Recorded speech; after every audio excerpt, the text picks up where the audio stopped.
Huntin' Big with Steve Bartilla. Brought to you by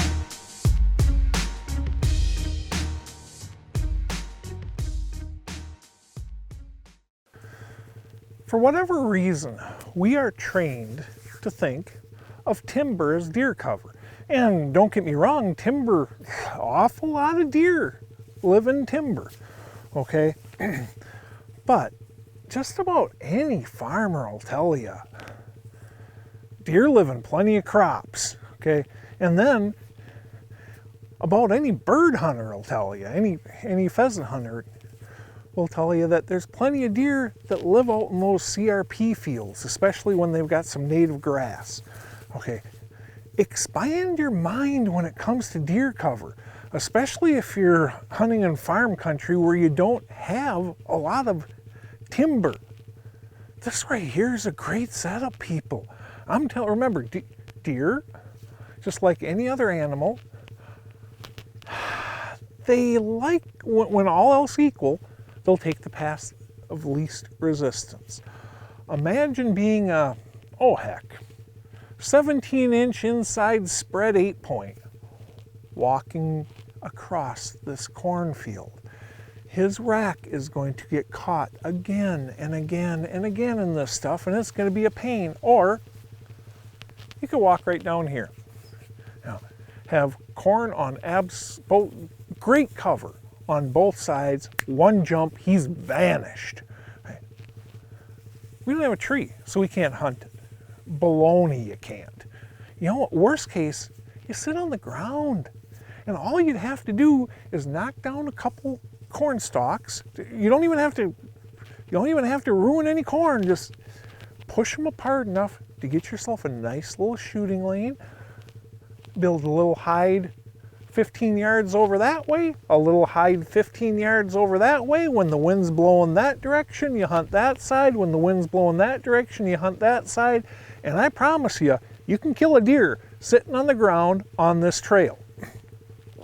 In the CRP situations, those are great setups for a bale blind, okay?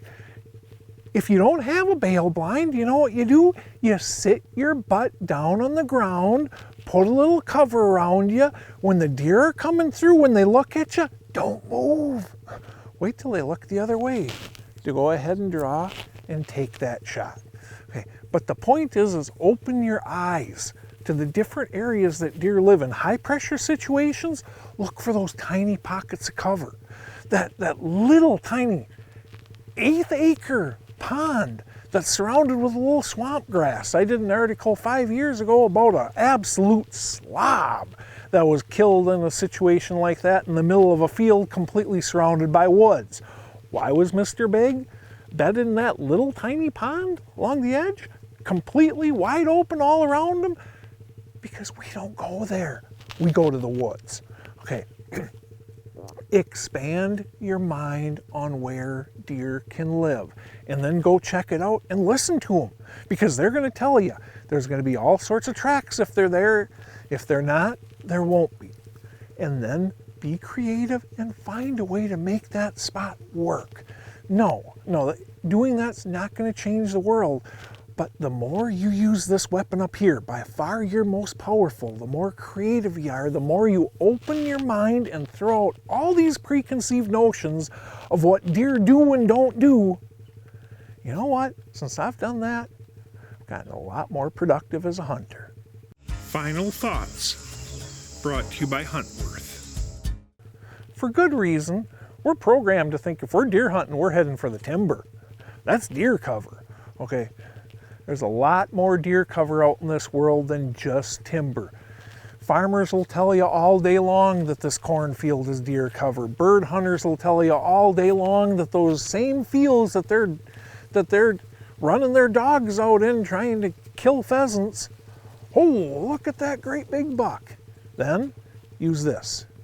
Be creative, find ways to hunt. In high pressure situations, make darn sure you check out those little tiny pockets that no one else is going. Listen to the deer, read their sign. They will tell and show you where they live. Then use this and figure out a way to hunt it. We don't always have to have a tree stand.